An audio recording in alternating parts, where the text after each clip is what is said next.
All right, huge news here on Saturday night. Nick Bosa, according to Adam Schefter, will play against the Buccaneers for the 49ers on Sunday. So, intrigue builds, and I think the 49ers really can use Nick Bosa playing against the Buccaneers and Tom Brady in his very quick release. And I think that ties into the decision to play Nick Bosa, even despite the fact that his hamstring was bothering him this week and he didn't practice at all for the 49ers. I have to say this, it would have been shocking to see Nick Bosa miss a chance to sack Tom Brady.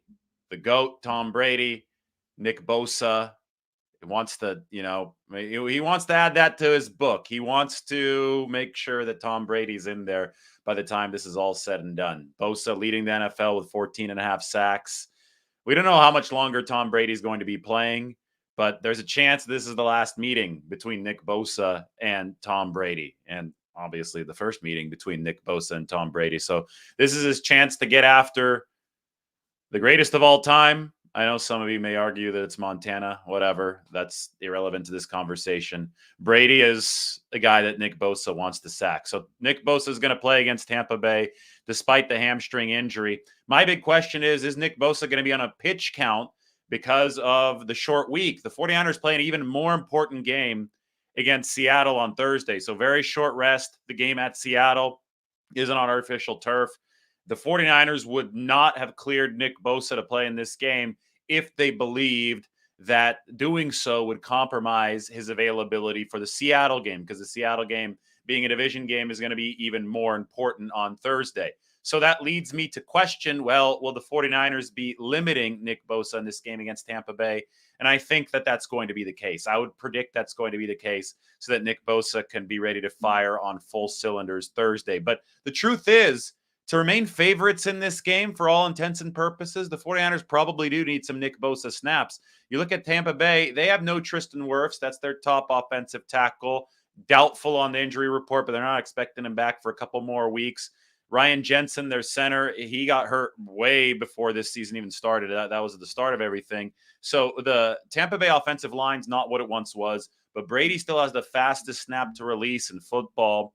If the 49ers cover well enough against the running backs coming out of the backfield and against the short passes, they force Tom Brady to hold on to it a little bit longer, kind of like they forced Tua Tagovailoa to hold on to the ball a little bit longer last week. And that is when you have your chance for the edge rushers to feast against the beleaguered Tampa Bay offensive line. And that's why you need Nick Bosa for at least some key downs in this game. So if the 49ers do put Nick Bosa on a pitch count, they need to be extremely strategic with when they use him. Obviously, big third down pass rush opportunities, but maybe you use him a little bit more heavy earlier in the game.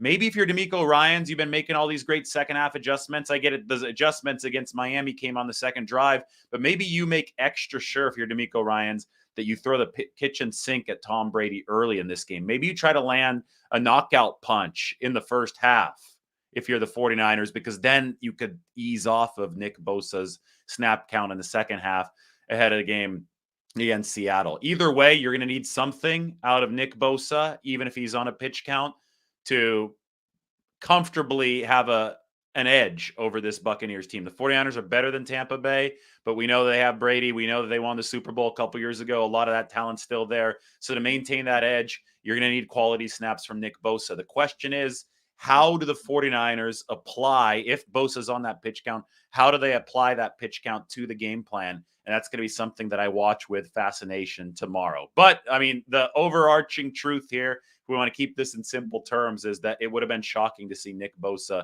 miss a chance to sack Tom Brady. This is going to be a fun matchup. Big game for the 49ers tomorrow, and their best defensive player, or at least one of them. They got a lot of stars on that side of the ball. But Nick Bosa, he might top that list, right? Defensive Player of the Year status coming through this year. He's there on the front line. Fred Warner's behind him. Warner's going to have a huge role in this game, combating the short pass against Brady. And then obviously the cornerbacks, Charvarius Ward, We'll see Deommodore Lenoir tomorrow against a talented trio, an established trio of Tampa Bay receivers. And Tom Brady is going to be trying to give the 49ers safeties, Talanoa Hufanga and Tashawn Gibson, some eye candy tomorrow. They're going to have to be disciplined. It is going to be a big boy matchup out at Levi Stadium. It's probably going to be wet out there. A little bit of, break from the rain, I think, in the forecast over the course of the day. So maybe it doesn't rain during the game per se, but it's wet right now in the Bay Area. And obviously, that field is outside at Levi Stadium, probably under the tarps over the course of tonight to keep it dry for tomorrow. But Nick Bosa is going to be playing on that surface for the 49ers. Huge, huge news. I got up out of bed on game night to give you guys this news. This is big for the 49ers tomorrow, and we'll see if Nick Bosa is on a bit of a pitch count. There's going to be some fascinating management from the 49ers as 2 games in essentially 5 days are coming up, right? Sunday and then Thursday, and they're both big ones. NFC games, the Buccaneers, and then the Seattle Seahawks. So treat this as a 2-game tandem because that's what it should be for the 49ers. They need to try to win both of them, but that game against Seattle looms really large on Thursday, and Bosa is going to be available for that first one. All right, everybody take care. Enjoy the rest of your game night. 49ers getting ready to lock and load against the Buccaneers tomorrow on Fox, 1:25 p.m. Pacific. Talk to everybody soon.